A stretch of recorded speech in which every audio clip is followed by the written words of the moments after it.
Right, welcome everyone. I expect there are 50 participants, that's a good number, and we expect a few more to arrive, but I'll start now anyway. You'll have noticed that we just started recording this. This is the second last of the webinars we'll be offering, and so we thought we'd record it so that we can make it available online to those who aren't able to come to a webinar.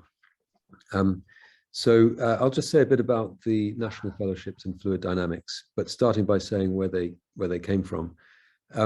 The fellowships arose out of the UK Fluids Network, and the UK Fluids Network, which started in 2016, was a way to bring together the UK fluids community around common themes, and roughly a little over 40 common themes emerged from that, and a lot of great collaboration. And what we want to do next is keep momentum going in this area.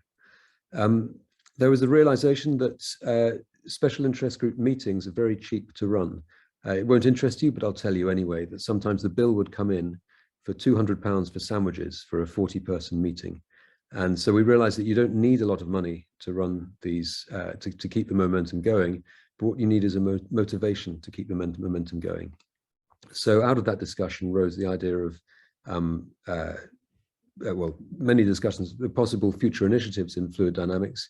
We did a survey on that within the UK and identified that there was this sort of gap between the end of a PhD and the beginning of what you might call an established academic career, where we wanted to provide some provision for people at that stage of career that would be cohort based, to really get people to come together around common themes in fluid dynamics, and as a sort of stepping stone between PhD and a more established career. So that's where these national fellowships came from. What they are, there's a finite pot of cash. I think it's £3.5 million, and that will fund, we estimate, between 8 and 12 fellowships in fluid dynamics. We'd expect the length to be 3 years. It's certainly up to 3 years. It can be less than 3 years, but 3 years would, I expect, be most people's ideal fellowship. And what we wanted to do was invite people to apply from all over the world, but say we recognize it's difficult to sort of parachute into a community, a country-based community, and expect to suddenly embed within it. So we've set up the National Fluid, we call it NFFDy Hub, the National Fellowships in Fluid Dynamics Hub, which I expect many of you have seen. This is a place where people can exchange ideas. So applicants can go and say, I'd love to study this, and this is my background. And then people already in the UK can look at it and say, well, why don't you come and work with me on that? And similarly, people in the UK can say, this is what we do. There's a group of us, 5 or 6 of us that do this area. We have some ideas. Would you like to come and work with us? So we're trying to make the whole thing as inclusive as possible for everyone throughout the world, to say, to co-create proposals with people already in the UK. The way the proposals work, there is an initial stage, which is an expression of interest stage, and then the full proposal stage. We don't know how many proposals we're going to get at the expression of interest stage, so we will be selecting at that stage. And then those invited to the full proposal stage will, of course, have to submit through an institution in the UK. So you should be thinking now about which institution that would be, because ultimately, if invited to full proposal, you'll need to submit through an institution. Of course, that institution will probably contain someone you want to work with. That would be one of the questions in the expression of interest is, who would you work with? I forget the exact question. It's something like that. Who in the UK would you work with on this? And obviously an institution, everyone's at an institution. So that would be a place where you'd say, I'd like to work with X at Y institution who will eventually support me in the application. What we'd hope is that people therefore want to sort of join the UK fluids community. They want to benefit from it and benefit it, the UK community. We would hope that fellows would propose taking leadership positions within special interest groups, even setting up new ones if they want to. And then central to the whole scheme, there are 2 summer schools. The first of those is in Cambridge in 2023, and the subject will be data in fluids. This is a big area. I think at the moment you have, in computational fluid dynamics, so much data, you can't possibly store it. And in experimental fluid dynamics, much the same problem, particularly if you're doing things like PIV. There's so much data you can't store it, so you have to instead convert it to information and store the information. And I think this is a big area and one that can act as a sort of common ground for experimentalists, for CFD people alike, modelers as well, because often you'd be storing the information in a physics-based model. So we'll run a summer school on that in 2023. It's coming at the end of a longer school. Sorry, I keep saying a summer school. I mean a summer program. Steve is going to grin at that because I keep making that mistake. It's a summer program, not a summer school. It's a program of research, and it comes at the end of a program being run by the Turing Institute in the UK. The Turing Institute is the sort of data science institute within the UK. So at the end of that comes the data science 6-month-long workshop, and at the end of which we have 6 weeks of data in fluids. What we'll be doing is another summer program in Leeds in 2024, and the subject of that will be decided by the whole UK fluids community, but especially by the fellows themselves. So we want fellows who are interested in being part of a cohort and would benefit from that sort of summer school. It can be somewhat tangential beneficial, but nonetheless, we want people who want to be part of it. Anyway, I think that's probably all I want to say as an introduction. In a moment, we'll open up the floor for questions. You can put your hand up and ask your question verbally, or you can write the question in the chat. We have Steve Tobias, who's hosting today. We have me, and we have Grace Belshaw from the funder UKRI, or the EPSRC, who can answer. Between the three of us, we should be able to answer any questions. And then what we've tended to do is any questions that come up in this webinar, we then put into the frequently asked questions on the NFFDy Hub, the website where we've set up the brokerage. So I'll hand over now, well, to you for any questions.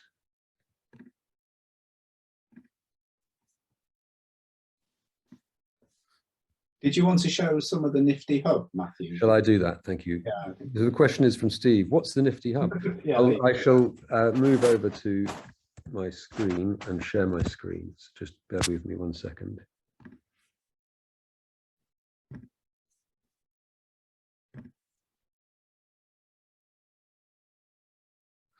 I'm actually going to share the whole desktop because that'll be easier. So this is the NFFDy Hub website. It's run by Padlet, which some of you will know. So if I look at the address, it's padlet.com, National Fellowships in Fluid Dynamics /hub. And what we have here on the left is just a description of the scheme.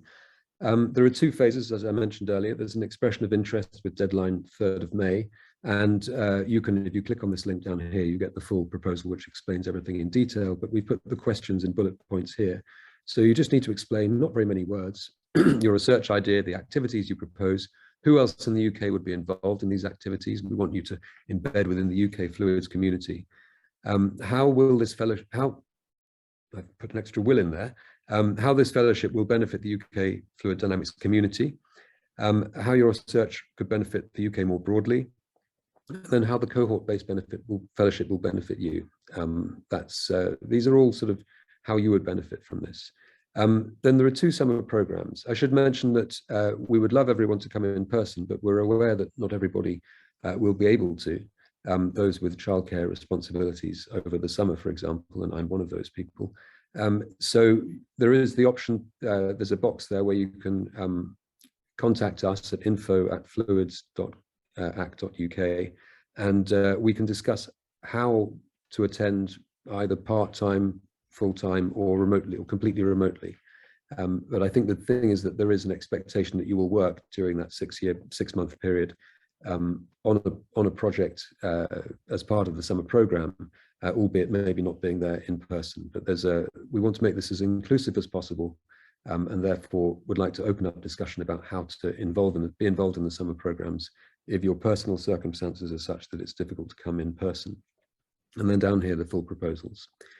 I'll just jump across the next 2 and talk about the frequently asked questions. If you click on the frequently asked questions, you get another website just here, which has lots of questions that people have asked so far. I'm not going to go through all of those directly, but I suspect for many people, the eligibility and scope will be the most interesting one.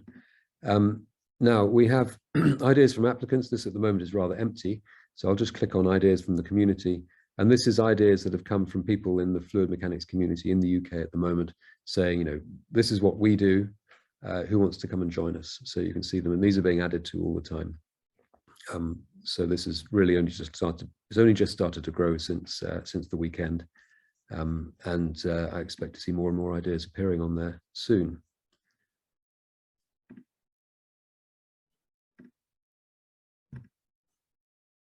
Right, I'm just looking at the questions.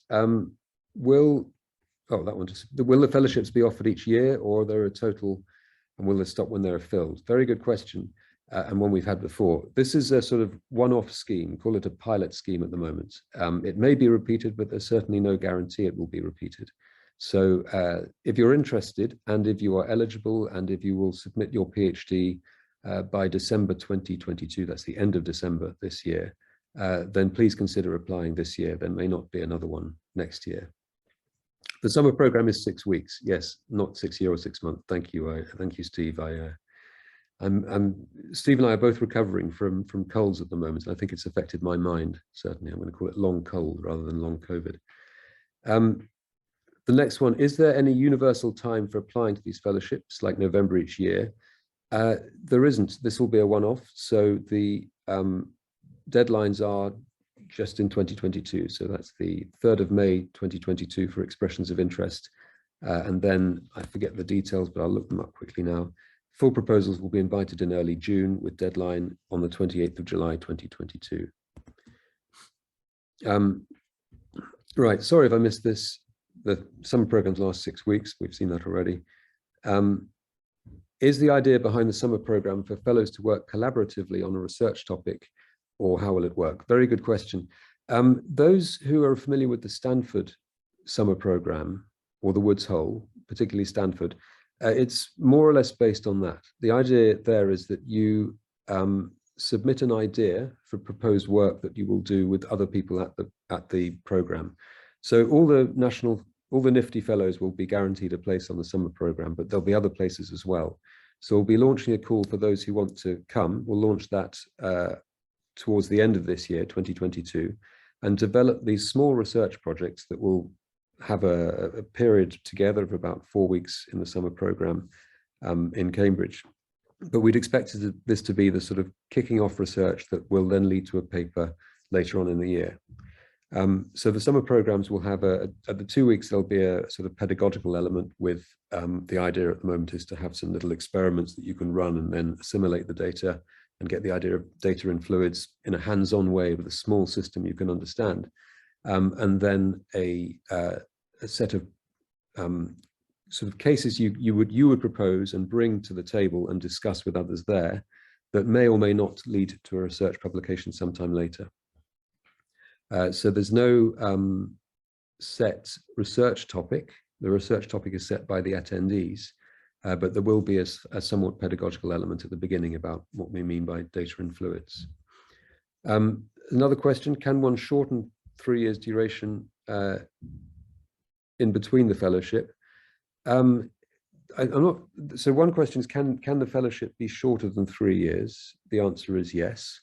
Another question is, can it be part-time? Grace, I think it might be best if you are able to comment on that, but I don't want to get it wrong.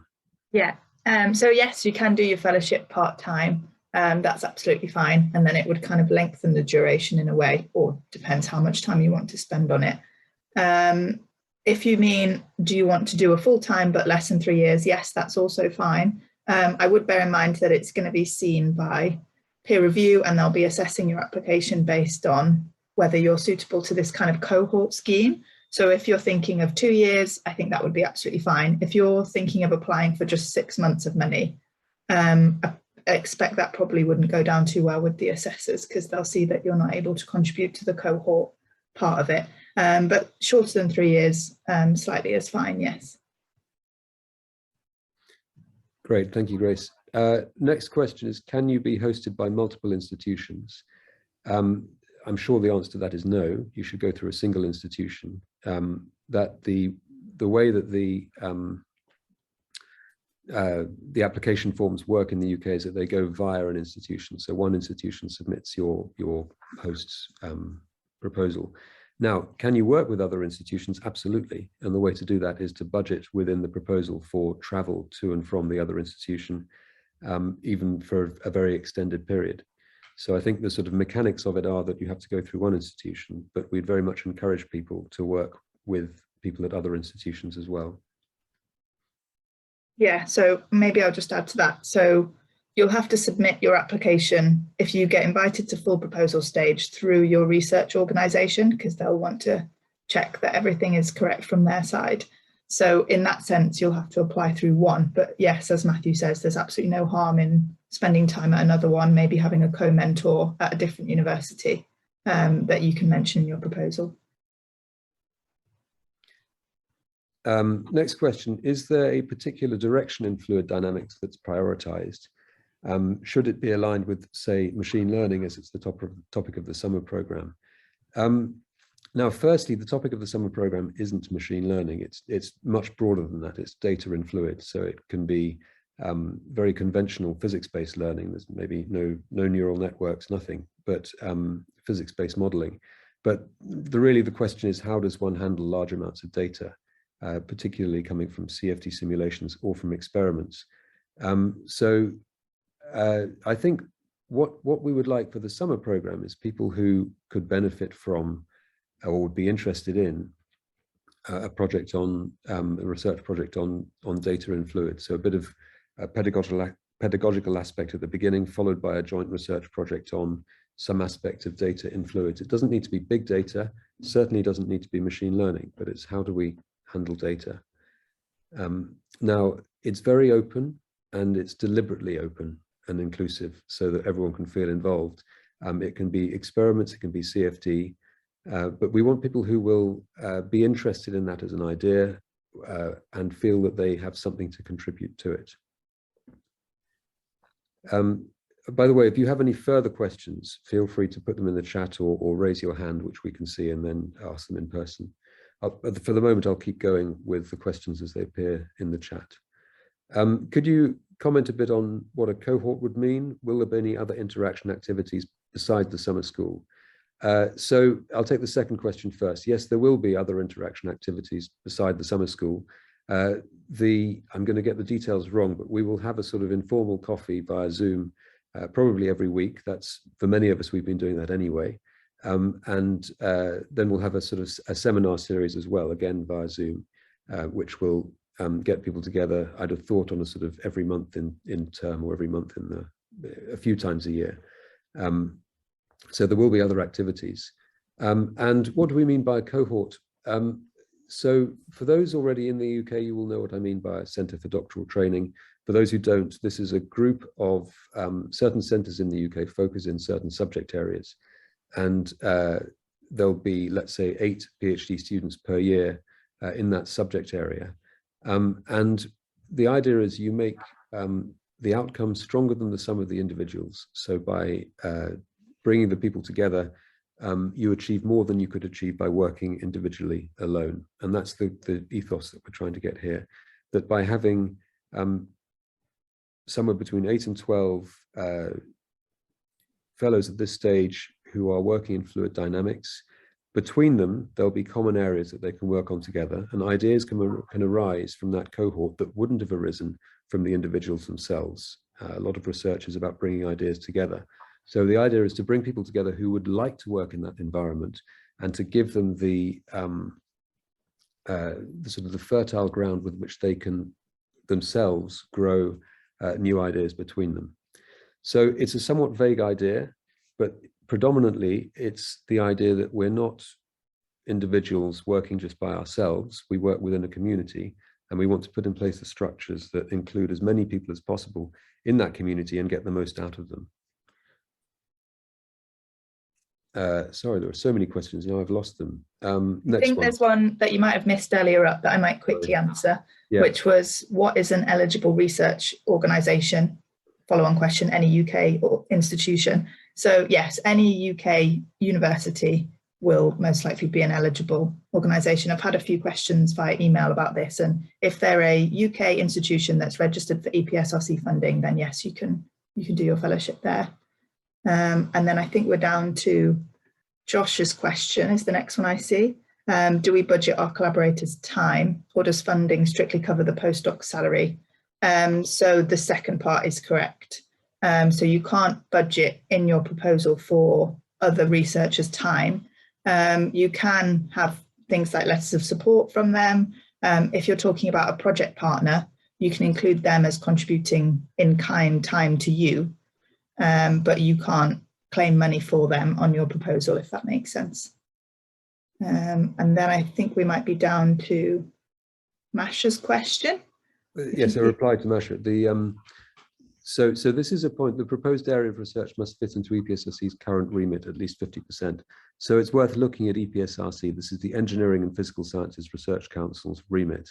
And we would want, this is for all proposals that go to EPSRC, they have to be at least 50% in that. So the main activities have to be in the area of engineering and physical sciences. Now for fluid dynamics, that's almost certainly to be the case. If you're applying in fluid dynamics, then unless you're doing something very esoteric, you will be in EPSRC's remit. Next one underneath is it possible to be co-hosted by or have a very active collaboration with a non-UK university? It's certainly possible to have a very active collaboration. The co-hosting, I think, is trickier. I wouldn't describe it as a co-host. I think you would apply through, or you would apply through a UK university to be 100% hosted in that university. But of course, you can also apply, or you can also say that you'll be very actively collaborating with X university from country Y. Grace, anything more to add there? Again, at full proposal stage, there'll be a space to add project partners or letters of support, which kind of detail that collaboration. But yes, Matthew's correct that in terms of hosting, it would have to be within a UK university. Next one, should the host institution be decided at the expression of interest stage, or is it only for the full proposal stage? Funny enough, we were talking about this earlier this week, Grace and I. At the full proposal stage, obviously you need a host institution. That's clear. Now, I think that means that you should be thinking at the expression of interest stage about which host institution that would be. And so one of the questions in the expression of interest, if I just read it out, it's who else in the UK would be involved in these activities? And that's the key question where you really say who else and at which institution are they? So if you were to be working on, say, a wind tunnel, and you want to work at X institution, that's easy. Or with the person at that institution, they have the wind tunnel, then that's very obvious. On the other hand, if you have a proposal that could be hosted anywhere or at 4 or 5 institutions in the UK, I think it's worth at the expression of interest stage making contact with that institution or someone there saying, if I were to get, I'd like to apply for this, if I were to get invited to submit a full proposal, could I do so via your institution? And I think that is worth putting in, even if it's just a sentence at the expression of interest stage. Grace, anything else to add there? Not really. I think you summarised it pretty well. Just, yeah, that if you get invited to full proposal, you will have to have a statement of support from a host organisation. So I would highly recommend talking to where you want to be hosted, even at the expression of interest stage, just so that you know that you're going to be okay if you get invited to full proposal. And that kind of covers the question that's just popped in. Funding will cover 80%. So this is how EPSRC funding works, that we cover 80% of the economic cost. The other 20% comes from the host institution. So that's why it's quite important that you talk to them, because they will need to support that small part of your application. Yes, those outside the UK will not be familiar with the system we have here. It seems very strange, but the idea is that there is a block grant that goes to universities from the government that covers the sort of, let's call it the base level infrastructure of the universities. And then on top of that comes research funding. But the idea is that each institution should cover some of the cost of research from its block grant, which is where that 20% comes from. And that obviously has to be committed to by the institution, which is why the institutions need to be involved at the full proposal stage. So the question above is, has a theme been decided for the 2024 summer programme? No, not yet. We will be launching a questionnaire in November 2023 to decide that theme, or maybe a bit earlier, but late 2023 to decide that. And the NFFDy fellows will be very much involved in that process. Can one apply to be hosted by their present UK-based research group, or is the move to another institution preferred? Certainly you can apply to be hosted by the present research group, yeah. Would another one be preferred? Not necessarily. I don't see any reason why it would be. I think that the proposals will be assessed on the basis of the content of the proposal, not your previous, whether you're staying in the same place or not. Do you need to mention host professor name in the full proposal stage? No, it's just the institution. You'll be working as an individual fellow within that institution. But of course, you would say, I want to work in this institution because they have these facilities, and that may well involve mentioning people who you'd like to work with at that institution as well. But this should be seen as individual fellows applying as themselves, not as the postdoc of somebody at that institution. Can the research be related to one's current research or not? Well, absolutely. I'd expect it to be related to your current research. The idea being you're continuing from what you have at the moment, rather than starting off on something completely new. So I would certainly say a strong proposal I would expect to be saying, look, this is what I've done so far. This is what I'd like to do next. And what I'd like to do next will probably be springboarding off what you've done so far.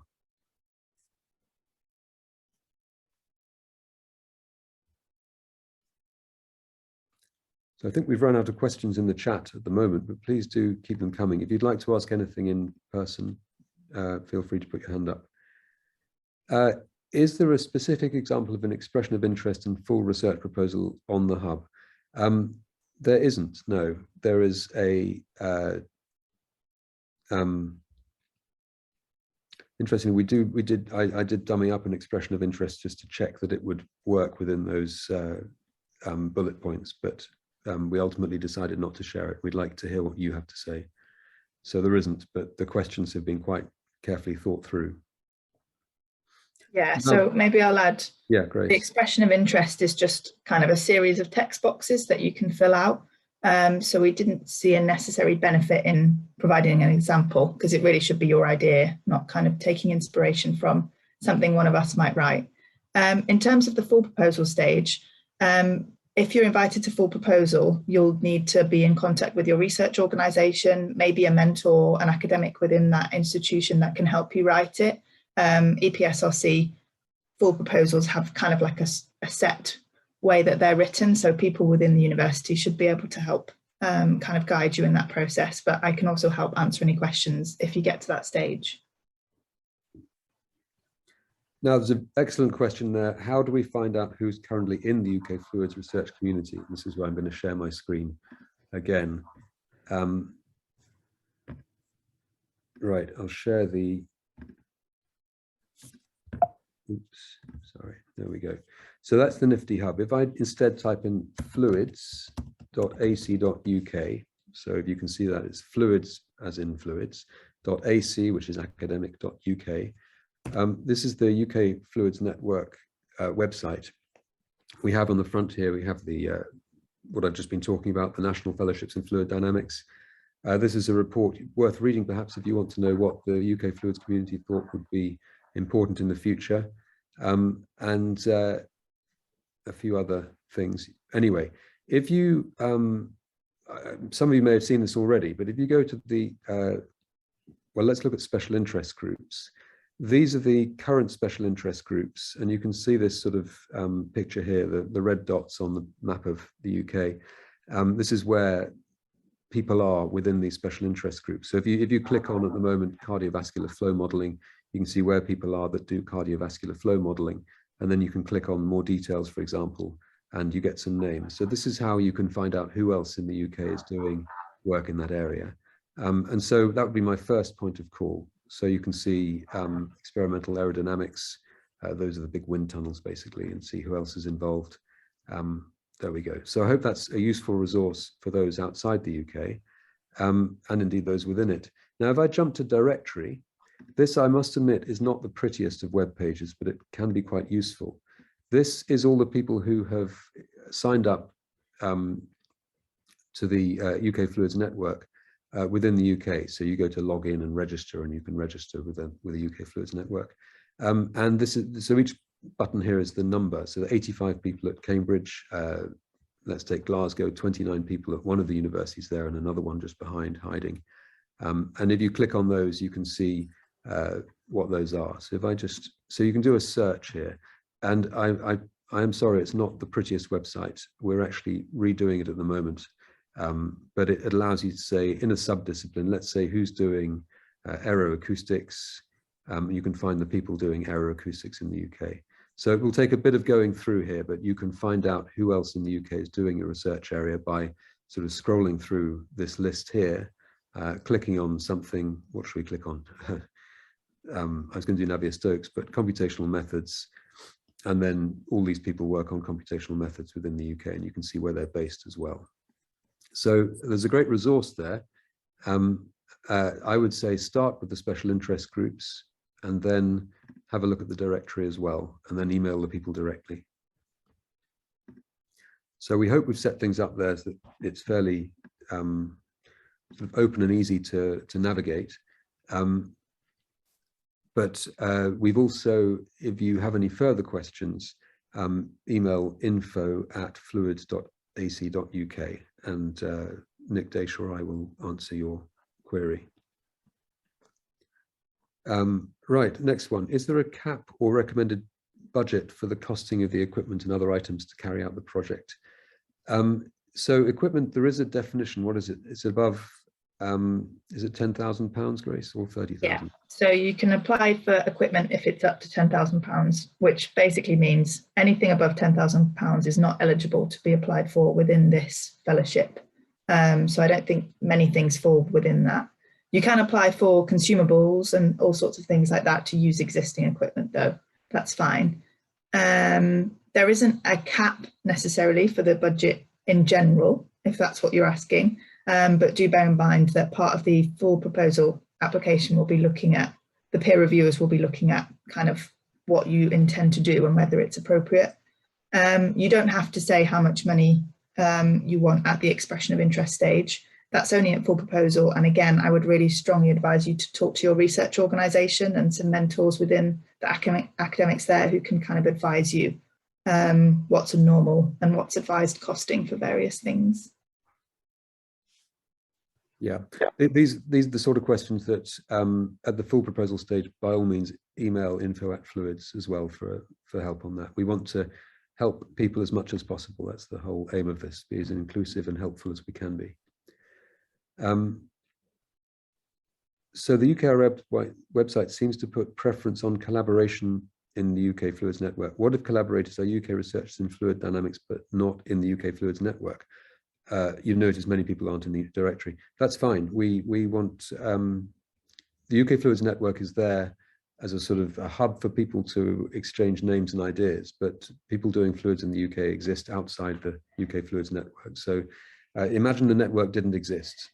That's how the proposals here will be based purely on the fellow and the proposal, not on any membership of the UK Fluids Network, which is in any case a bit arbitrary, as you've spotted. So not at all. Would the proposal be kind of be nice? No, this is not a UK Fluids Network branded thing. This is the National Fellowships in Fluid Dynamics, which will each be judged as fellows on their own merits. Is there a recommended number of collaborators per fellowship? No. Based on the experience of previous fellowship applicants, the preparation for a full proposal usually takes 6 months, maybe more. Is there enough time for finishing the PhDs for the deadline? Now, yes, writing proposals does take a long time. Perhaps the crumb of comfort is found in the fact that everyone will be in the same position, which is to say that those invited to full proposals will be, I forget the exact date, but do you remember that, Grace? Be invited to full? Yeah. I think it's the 1st of June or the 3rd of June. Yeah, so then you have very beginning 8 weeks. It's not very long, and I realize that. So this is obviously getting help from others will help, seeing what the sort of things that go into proposal will help. But ultimately, everyone will be in the same boat. I think spending 6 full months writing a research proposal is excessive in any case. I know that there's a temptation to do that. I feel it myself, but it's excessive given the amount of proposals that don't get funded. If everyone did that, we wouldn't have any time for research. So there is a time limit, and it's tight, but it will be the same for everyone. Advice to accelerate the process will be to ask people who've done it before, and we can help. But if you were working with other people in the UK, I'd hope that they would be able to help as well. Is it allowed to continue collaborating, working with PhD supervisors while availing this fellowship? So once you have the fellowship, yes, absolutely. This might help in case the candidate plans to extend PhD research to postdoc. I think absolutely. The aim of the fellowship is for the fellow is to be a sort of transition from PhD to sort of researcher under your own steam. And you can certainly continue that in the institution you're at already, particularly if the facilities are there for you to do that. It should be whatever is best for you and your development. That's the primary concern here. Each fellowship is judged on the basis of their fellowship. And if all the infrastructure is in that place you're at already, and you would benefit from that infrastructure, then that's obviously the best place to be to do the fellowship. Could you give some examples of what EPSRC expects applicants to evidence how they're formulating their own research ideas? That's what goes in the proposal. You have to make the case and say, this is what I want to do. This is why it's a good idea. Or, so what am I going to do? Why am I going to do it? Why am I going to do it now? Why is it important now? These are the sort of questions you answer in the proposal, and they'll be judged by people who do fluid dynamics. And you have to convince them. I mean, ultimately, you want them to know the answer to that question. You want them to say, I want to know the answer to that. That's what makes a good proposal. That you can make the reviewers go, I really want to know what the answer to that is. And you have to do that yourselves. I don't think it would be appropriate to give examples. I think we want you to come up with that yourself.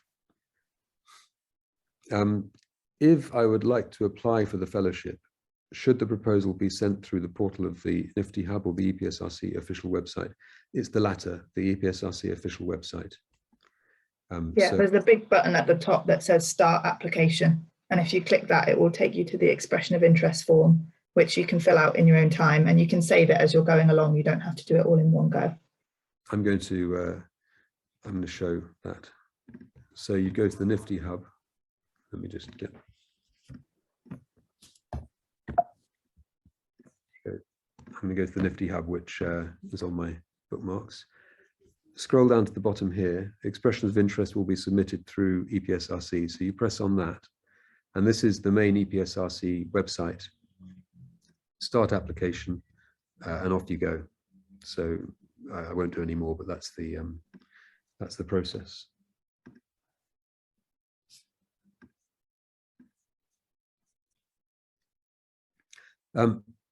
How many letters of support are required at the expression of interest stage? None. And should these be strictly from members of the UK Fluids Network? No. So you don't need any at the expression of interest stage. At the full stage, you may well have some letters of support. You'll certainly have one from the host institution. And these do not need to be from members of the UKFN. They can be, but they don't have to be. They should be from the fluid mechanics community in the UK. But the UKFN is completely irrelevant to that. Perhaps the question has come because the expression of interest has the option to include letters of support. So we just wanted to put that there if anyone wanted to include that for their expression of interest, to articulate the kind of question about which people in the UK will be involved, but you absolutely don't have to submit any, and you won't be penalised if you haven't submitted any.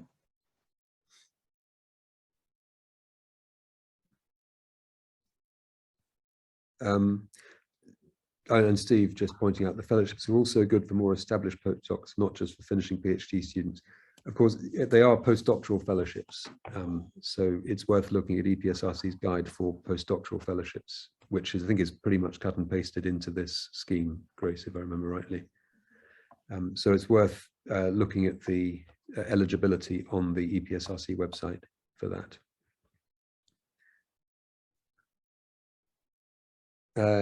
Is it possible to go for research work outside the UK if the facility is not available at a host institute?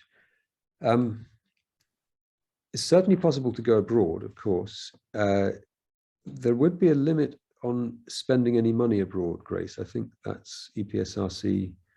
Yeah, so you'll be able to claim for things like travel and subsidence of travelling abroad, but we won't be able to give money that goes directly to another institution in another country, if that makes sense. Yeah, so I guess if you had a proposal that required some input from a wind tunnel somewhere else, or anything somewhere else, that outside the UK, that institution outside the UK would have to say, we commit to letting you use this, but they won't be paid. There'd be no mechanism or even ability to pay them for using that facility. So that may well dictate how much one works overseas. I think the sort of key aspect of this in one of the questions is, how will this fellowship benefit the UK? And one should bear that in mind, that this is UK funded. We're looking for fellows who will come, if they're not already in the UK, will come to the UK and benefit the UK fluid mechanics community. And so someone who said, I'm going to use this fellowship to go and work overseas for 3 years would not fly. That wouldn't go very far. But someone who said, I'm going to come here with some expertise that has been honed on this rig from another institution overseas. They've let me use it for 3 months in the summer, and I'm going to come back and use that data here to inform research and to work with another group in the UK. That I think would be a good proposal. So the next question from Savas is, will industrial focused applications be considered, or should the focus be more fundamental? Both of those work. We actually, I think, put that explicitly into the call, that this can be for industrially focused research, often application focused research, and it can be for fundamental research.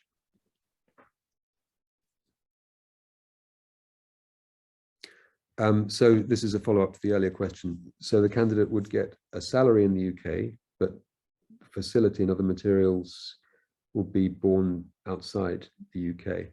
If you were talking about working at a facility overseas, then you're right. The fellowship themselves, the fellow themselves will be funded, and the salary would be paid from the UK. But you'd be relying on the institution overseas to pay for the infrastructure and the experiments and the consumables performed overseas, which I think is what you say there. I think you're right. Is there an expected split in the cohort for the number of experimentalists and CFDs? There's no expected split. I think we'll be judging the fellowships individually. We will be looking at the whole cohort as well, but the main thing is that these fellowships are being judged on the basis of their own merits. Are you at a disadvantage if your research is more analytical? Not really, but I think the question you'd have to answer is, how would you benefit from being in a cohort of other people doing fluid mechanics? That's the question you'd have to answer there. And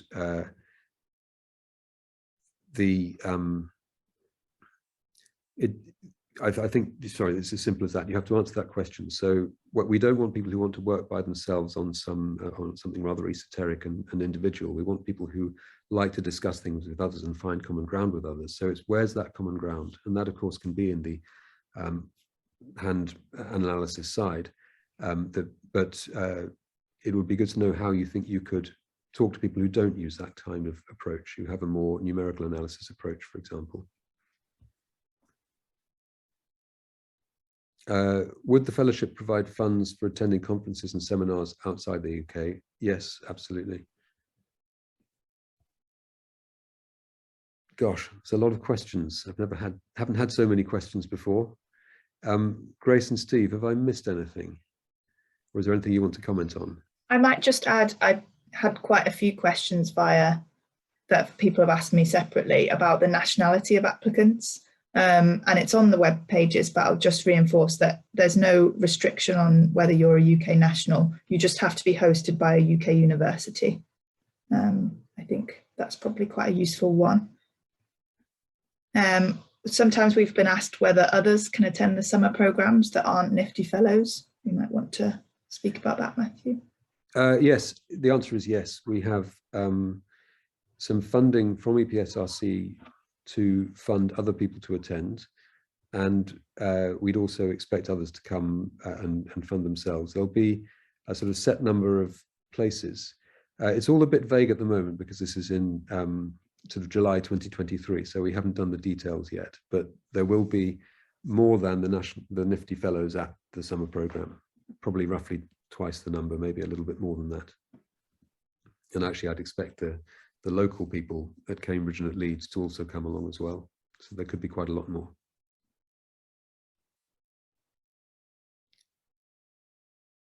During the expression of interest, how would we go about interacting with other researchers in the cohort, as we may not have interacted with them yet?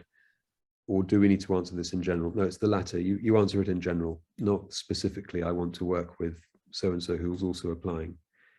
So it's more of a, regardless of the people involved, of the individuals involved, specifically, how would you benefit from a cohort approach in general, as you say at the end?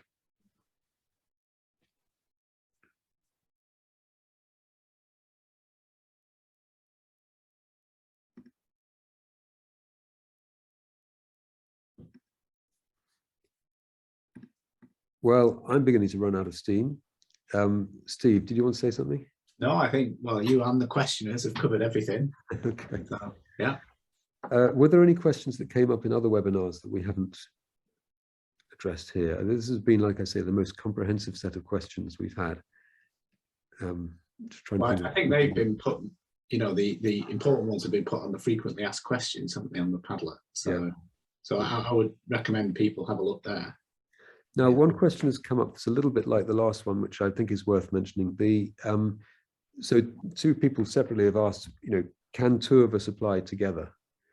And I think I would advise strongly against that, in the sense that if you put in two proposals that both rely on each other, then it just takes one of them not to work for the other one not to work. So I think the way to do that is to say, to make each proposal self-contained, so each of them could work by themselves, but to say, nevertheless, I would enjoy working with someone else in this area doing this sort of thing, which just happens to be the other person's proposal. So I think that's the way to phrase it. You make it a standalone proposal, but turn it into, I would greatly benefit from working as part of a cohort. But the danger of two of you applying with two proposals that rely on each other, you have what we call double jeopardy. It just takes one of those to fail for both of them to fail. So, but you can play it another way.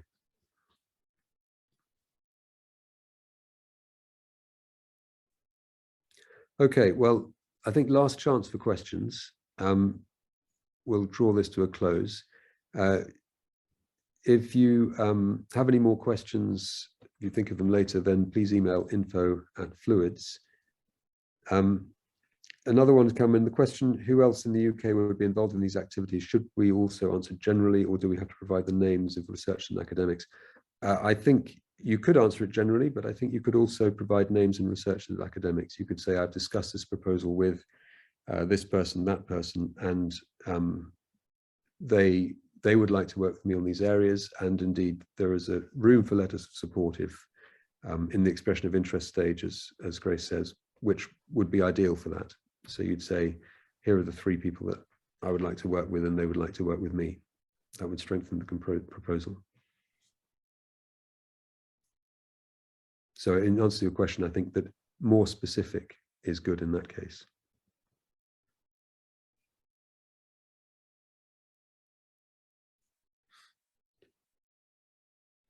Right. If you have any final questions, ask them now, or if you think of them later, please email info@fluids and we'll reply to them. And the frequently asked questions on the NFFDy Hub, I suspect might grow a bit after today's webinar, but it's containing a list of all the questions we've been asked over the course of the last 2 or 3 weeks. Right, if there aren't any more questions, thank you everyone for coming. I hope that's been interesting. We're running one more webinar a bit later in April. You're very welcome to come to that as well. Otherwise, please, I hope you found that interesting, and please apply if you think you're suitable.